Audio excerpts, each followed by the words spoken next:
Et bonjour à tous, bienvenue sur la chaîne de l'Examen Crypto. Nous sommes de nouveau le vendredi 3 novembre 2023, mais cette fois-ci il est midi 40 à l'heure à laquelle je fais cette vidéo. Je vous ai déjà fait une vidéo un peu plus tôt dans la matinée, mais vu que les choses commencent à changer, on fait un petit point ensemble pour essayer de voir qu'est-ce qui va se passer.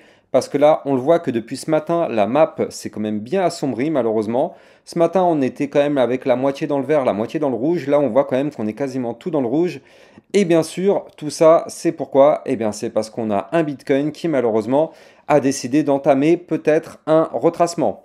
Alors, par rapport à ce que je vous avais dit ce matin, effectivement, les choses commencent un petit peu à devenir de plus en plus visibles. Donc, reprenons l'analyse technique.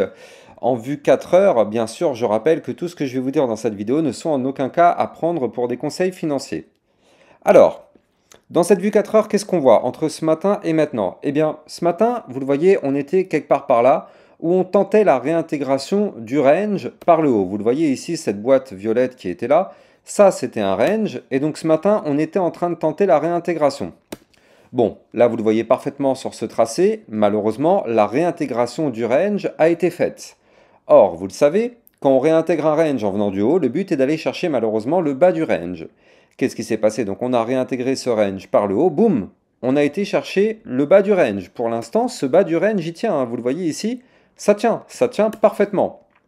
Et tant mieux, le bas du range qui se trouve quant à lui au 34 161 $. Donc ça, c'est le niveau clé sur lequel on ne veut pas de cassure. On ne veut pas avoir de bougie 4 heures qui clôture de façon validée, confirmée, pullback compris, en dessous ce niveau-là. Si on a ça, malheureusement, ça sentira pas bon.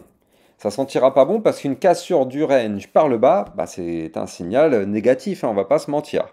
D'autant plus que là, vous le voyez, on est peut-être en train aussi d'assister à cette cassure de la ligne de tendance haussière. C'est-à-dire qu'en vue 4 heures, si je dézoome un petit peu, voilà, on voit que là, vous le voyez depuis ici, là, depuis le 24 octobre 2023, nous avions amorcé une phase haussière comme ceci. Et à chaque fois qu'on était au-dessus de cette ligne, tout va bien, on rebondissait dessus pour aller chercher des points plus hauts. Sauf que là, malheureusement, vous le voyez, là, peut-être qu'on est en train de casser cette ligne de tendance. Alors attention, la clôture n'est pas encore validée. La bougie se clôture dans 19 minutes. Donc là, ce qu'on veut surtout pas, c'est une clôture en dessous des 34 405. Sinon, malheureusement, vous l'avez compris, la cassure sera validée et malheureusement confirmée.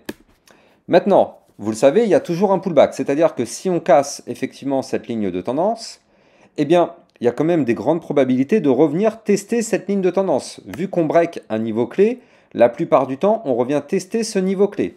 Donc là, vu que c'est une ligne de tendance haussière, eh bien effectivement, si on la break, il est possible qu'on revienne la chercher. Alors, je ne sais pas quand, hein, j'ai pas de boule de cristal, mais à chaque fois qu'on va patienter, eh bien du coup, la ligne, vu que c'est une ligne de tendance haussière, eh bien pardon, les niveaux seront forcément encore plus hauts.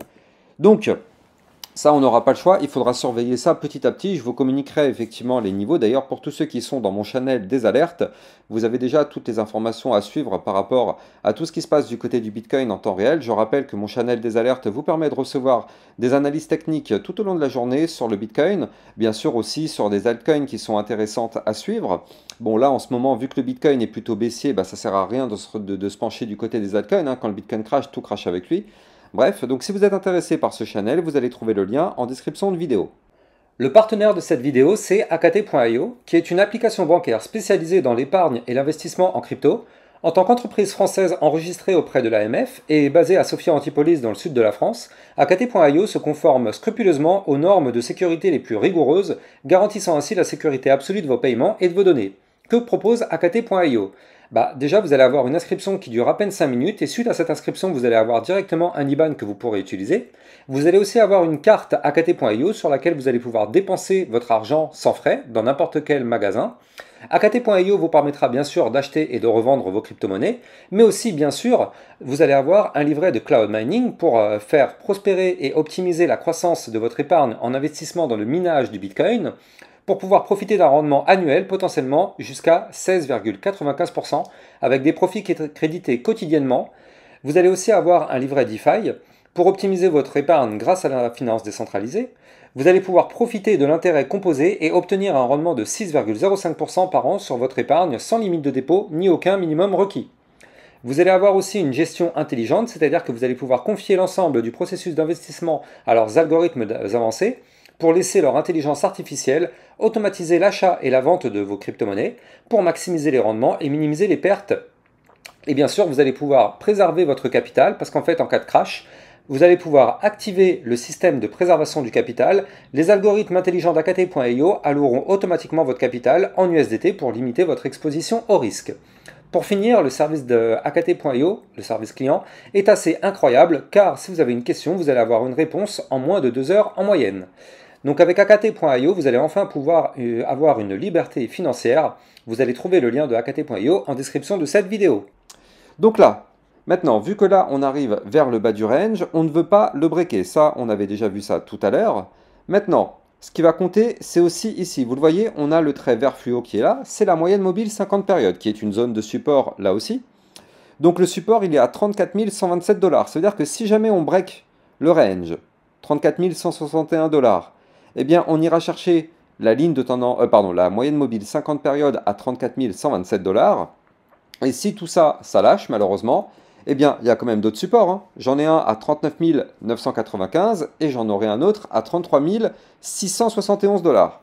Voilà, ça, ce seront les prochains niveaux à aller taper si jamais notre Bitcoin, malheureusement, break tous les niveaux clés que je vous ai donnés. Et attention, parce qu'on est quand même pas très très loin. Alors, je dis pas que ça va se produire, hein, j'en sais strictement rien, et vous non plus. On ne peut pas savoir. Là, regardez, ça va se passer dans 17 minutes 25 secondes, la clôture. On ne peut pas savoir si on va clôturer au-dessus ou en dessous. On n'a pas de boule de cristal. Donc, ce qu'on fait, c'est juste élaborer les plans pour avoir tous les scénarios en tête. Par contre, si jamais on arrive à clôturer au-dessus, je rappelle que le bas du range étant une zone de support, on peut parfaitement rebondir sur ce bas du range et derrière faire le fameux pullback que je vous disais tout à l'heure, c'est-à-dire revenir tester la ligne de tendance haussière. Si jamais on arrive cette fois-ci à la rebreaker par le haut, bon tant mieux, ça nous permettrait d'aller chercher le haut du range qui se trouve quant à lui aux 34 686 $. Et pourquoi pas de nouveau le péter par le haut et reprendre une tendance haussière. C'est une possibilité. Maintenant, voilà, on verra bien ce qui va se passer si on break ou pas ce range. De toute façon, c'est ça qui va être déterminant, ça va être la cassure de ce range qui va nous permettre de savoir quelle direction on prend. Si ça tient, effectivement, on aura plus une tendance à avoir un rebond. Si malheureusement ça lâche, vous l'avez compris, on risque d'aller chercher des points plus bas. Et du coup, ça sert à rien que je m'attarde trop sur les cryptos du top 100, hein, parce que regardez ça, là de toute façon, on a un Bitcoin qui crash, donc on a forcément toutes les cryptos qui chutent avec le Bitcoin. Alors, c'est pour ça qu'il faut toujours bien surveiller le Bitcoin. Ce matin, je vous avais prévenu qu'effectivement, il fallait surveiller certains niveaux clés. Et là, malheureusement, on est peut-être en train de les breaker, notamment sur le Solana, vous le voyez en vue jour. Donc là, on est peut-être en train de breaker le support des 39,293. Attention, ce support ne doit pas lâcher. Si ce support lâche, ce sera pour prendre la direction des 37,325. Donc ouais, là, il y a un petit peu tout qui se met à chuter, forcément, vu que le Bitcoin chute. Donc ouais, ça risque d'être un petit peu dangereux. Bon, on verra bien, hein. Après, là, on n'est qu'en début de journée. On peut faire aussi un petit point du côté aussi du calendrier économique. Alors, si je ne me trompe pas, mon calendrier économique se trouve quelque part par ici. Tac, hop, ciao, la toolbox, le calendrier économique. Et donc là, on va regarder ce qui peut se passer parce qu'effectivement, il va y avoir des annonces importantes cet après-midi. Donc là, vous le voyez, on est le vendredi 3. Donc là, à partir, dans 46 minutes, on va avoir le salaire moyen horaire, la création des emplois non agricoles et le taux de chômage qui vont tomber dans 46 minutes. Donc c'est-à-dire à 13h30. Puis à 14h45, on va avoir le PMI octobre, service octobre. Puis à 15h, l'indice PMI non facturier de l'ISM. Donc tout ça, ce sera des informations importantes à suivre parce qu'effectivement, elles peuvent avoir des impacts directs sur les marchés financiers. Et vu que le Bitcoin, bien sûr, est corrélé aux marchés financiers, eh bien forcément, il y aura aussi des impacts du côté du Bitcoin. Donc attention à ça. Attention à notre Bitcoin. Aussi, j'en profite pour en remettre une couche, mais attention à cette vue jour sur laquelle on voit qu'on a un Bitcoin qui est au-dessus, dans un canal ascendant, mais qui tente le break. Je vous en avais déjà parlé un petit peu ce matin, donc attention à ne pas breaker tout ça. Voilà, c'était un petit point rapide dans cette mi-journée justement pour vous refaire un petit point, un petit topo depuis ce matin vu que forcément ça chute un petit peu. Donc voilà, on va suivre ça quand même de très très près. Quant à moi, j'ai plus qu'à vous souhaiter une excellente journée. N'oubliez pas de liker, commenter, partager au maximum les amis. Je compte sur vous pour donner de la force à ma chaîne YouTube. Passez une excellente journée, ciao ciao.